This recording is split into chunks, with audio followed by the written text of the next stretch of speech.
একজন মানুষ গোটা জীবনে একবারও মিথ্যা কথা বলেন নাই, তার নাম কি?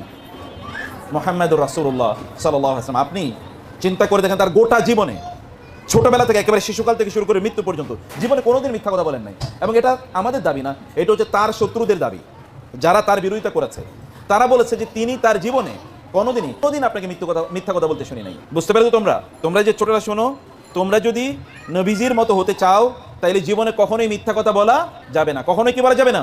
মিথ্যা কথা বলা যাবে না। সত্য বলবা। ভুল হলেও তুমি একটা অন্যায় করেছো, তারপরে বলবা মামনি আমি ভুল করেছি। এবং তোমরা জানো আদম আলাইহিস সালাম ভুল করেছিলেন, গাছের ফল খেয়েছেন, তিনি স্বীকার করেছেন এবং এই কারণে তিনি নবী। আর শয়তানও কি করেছে? ভুল করেছে, ওনাকে গাছের ফল খেতে উদ্বুদ্ধ করেছে। শয়তানও ভুল করছে, কিন্তু সে কি ভুল স্বীকার করেছে? এই কারণে সে কি শয়তান।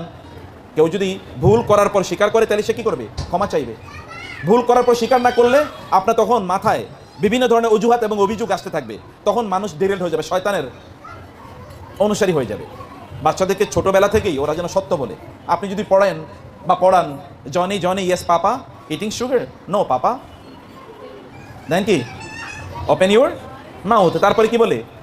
লা হা হা হা হা। তার মানে সে কি সত্য বলেছে না মিথ্যা বলেছে? সত্য বলেছে না মিথ্যা বলেছে? মিথ্যা বলেছে। আপনি বুঝেন নাই কথা? ও তো মিথ্যা বলেছে, ও মুখ সুগার মানে মিষ্টি খেয়েছে, কিন্তু বলছে আসলে খাই নাই। অতএব এই যে ছোটবেলা থেকে মিথ্যা তাদেরকে শেখানো, এটা কিভাবে হবে? বাচ্চাদেরকে রাসূলের গল্প যদি না শোনান যে তিনি ছোটবেলায় কেমন ছিলেন, তাহলে আপনাদের বাচ্চারা আপনাদের জন্য গর্বের বা অহংকারের কারণ হবে, এটা কখনোই বলতে পারবেন না। আপনাদেরকে এই যে ইসলামিক স্কুলগুলোর মূল কাজ তো এখানে, যে কোথায় আসলে রং কোথায় ভুল সেটা আসলে দেখিয়ে দেয়া। এবং বাচ্চাদের জন্য আরেকটা জিনিস হচ্ছে, তিনি যেটা করেছেন, তিনি ছোটবেলায় তাকে বড় করেছেন, তার মা শহর থেকে একটা গ্রামে একটা জায়গায় পাঠিয়ে দিয়েছেন, সেখানে কি করার জন্য? সুন্দর করে কথা শেখা, ভাষা শেখা, এবং সেখানে ওই নির্মল আবহাওয়ায় বড় হয়ে ওঠা। এবং আপনারা বলেন, আপনাদের বাচ্চারা তো জিজ্ঞেস করলে কথাই বলে না, তাহলে ওরা বড় আলেম হবে কীভাবে? বড় আলোচক হবে কীভাবে? বড় ভালো মানুষ হবে কীভাবে? সমাজের নেতা হবে কীভাবে? কথা না বলে নেতা হয়ে যায় নাকি? অথচ দেখেন তো তিনি ছোটবেলা থেকে ওইখানে কথা বলে শিখেছেন, এবং শুদ্ধ করে। আপনি যখন ভাষায় কথা বলেন তখন ওর সাথে শুদ্ধ, পরিশুদ্ধ, কেবল শুদ্ধ না, লিঙ্গুইস্টিক্যালি শুদ্ধ না, পরিশুদ্ধ, মোরালি কথাগুলো শুদ্ধ কিনা, সুন্দর কিনা, এটা বলতে হবে। এবং তিনি এত সুন্দর করে কথা বলতেন যে মানুষ মুগ্ধ হয়ে যেত, মুগ্ধ হয়ে তার কথা শুনতো। এমনকি তিনি যখন কোরআন তেলাওয়াত করতেন, তখন তার শত্রুরা রাতের অন্ধকারে গিয়ে লুকিয়ে লুকিয়ে কোরআন তেলাওয়াত শুনতো না। This is the beauty of his language, ভাষার সৌন্দর্য। আপনারাও সুন্দর করে কথা বলা শিখুন এবং ওদেরকে সুন্দর করে কথা বলা শেখান। ওরা যেন কথা বলে, উত্তর দেয়। চুপ করে বসে থাকে, আপনি মনে করেন আমার বাচ্চাটা খুবই ভালো, চুপ করে বসে আছে, কোনো কথা বলে না, মুভ করে না, আসলে ও কিন্তু ভেতর থেকে নষ্ট হয়ে যাচ্ছে, ক্ষতি হয়ে যাচ্ছে ওর। অতএব ওদেরকে কথা বলা শেখানো এটা আপনাদের দায় এবং দায়িত্ব। এবং ওরা যেন নির্মল পরিবেশে থাকে। ওদেরকে মাঝে মাঝে আকাশের দিকে তাকিয়ে থাকতে বলো, বলো তো বাবা একটু আকাশের দিকে তাকাও, একটু তারকাগুলো দেখো, একটু চাঁদ দেখো, আকাশ মানে ছাদে নিয়ে যান, একটু চাঁদের দিকে তাকাক, আকাশে তারকা গনুক।